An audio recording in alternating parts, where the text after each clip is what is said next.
Hey, what's up? Today is Saturday, the 5th of October.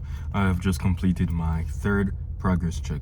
I am now ready to go and do my first solo cross country whenever my instructor is ready for me to do that. But the chief instructor assigned me off, so it's a matter of time at this point. This being a cross country progress check, of course, my instruction was to plan a cross country. I didn't even know I was going to have this flight today because our aircraft was under maintenance and didn't get cleared out of maintenance until last night. And on top of that, I already had received a message that my flight would have been cancelled from last night. So it was a very impromptu notification I got when the call came in, planes out of service, and you fly today, and I'm like, yeah, sure. So that was right in the middle of breakfast, so it was perfect timing actually. I typed up the flight plan, got ready, head down to the airport, and got work done. I got work done. This was supposed to be a flight to Kirkvine, which is an airport in Manchester that I've already flown to. I was kind of looking forward to it again because I really liked going to Kirkvine. However, this being a progress check, the intention was never really to actually go and complete the instruction.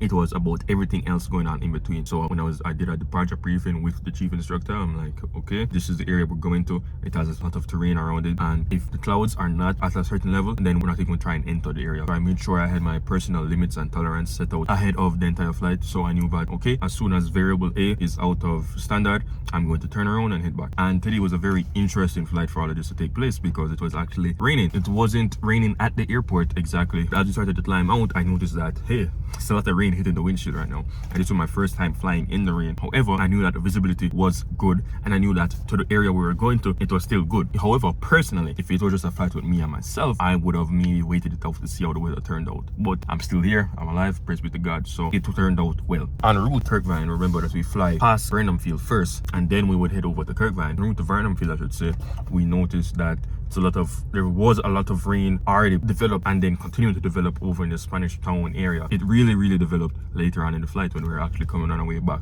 But between Bushy Park all the way to Vernon Field and even forward onto Kirkvine, it would have all been clear.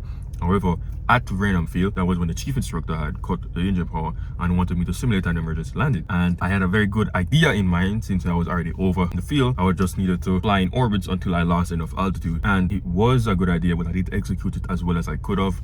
I was a little too close to the runway when I was doing it. By the time I should have been descending on a 3-degree glide slope to try and land at the field, I was actually already over the field, so I had to do one more orbit, and I thought I could have actually done an S-turn instead, but the chief instructor told me, no, don't do that, because if I did an S-turn, the time it would have taken me to do the S-turn, I would have used up already half of the runway essentially. So I stuck with the orbit, did one more orbit, and I would have just about landed this short of the runway. We'd have been alive, sure, but we would have landed on the actual pavement that they wanted to land on. I made sure I took note of that, made sure to know that, okay, I need to be very aware of my height and distance to the airport when I'm doing an orbit like that, because most of the time I've done an emergency approach, it's not been from an area where I'm so high up, I'm already directly over the field. It's always been more parallel with the air runway on a downwind leg, so it's more of just timing the turns right, coming back into the runway. But this now, you have to really be paying attention to your altitude and how close you are to the runway. If I was out here, for example, and then I did the orbits, I would have been fine. I could have exited the orbit a lot earlier and then have enough distance to continue gliding back down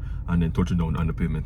But at the end of the day, I took the feedback, and even if it was a real emergency, we would have landed safely. Not on the pavement, but we would have landed safely. And I saw other areas we could have landed at anyway, in case I was confident we would have made it to the runway. So that was the emergency landing situation. After that, he told me to return back to our home base in Spain. So I did just that, and I started to notice that there's a lot of storms building up over the corporate area. My decision was, instead of flying directly to Tinsapen, which would have taken us over Portmore, we decided to actually fly around and go towards, almost like we're going towards Norman Manley, which is more of Port Royal side. That would have worked if it was me alone. I would have opted to just continue going straight to Norman Manley. However, since the chief was with me and he has more experience than me, he knows how the plane handles in weather and everything like that. It's like, okay, I'll take controls over from here on out, and then he landed us safely into Tinsapen through the little rain. Now, it was a really good experience I had with actually being able to look out, and I'm seeing how the storm was able to develop over time, and it was a short flight. It was no more than, I believe, 1.2 hours on the Hobbs counter. So just goes to show how quickly weather will change and how prepared we have to be. And being able to experience it has been very valuable, because now I know, one, how it's like to actually be in weather, how the wind is going to change, and of course visibility. Praise be to God, visibility wasn't too bad, but in case it was worse, at least I have an idea of what to expect if it was to happen. So I secured the aircraft, head back in, got my debrief, and once again, I'm just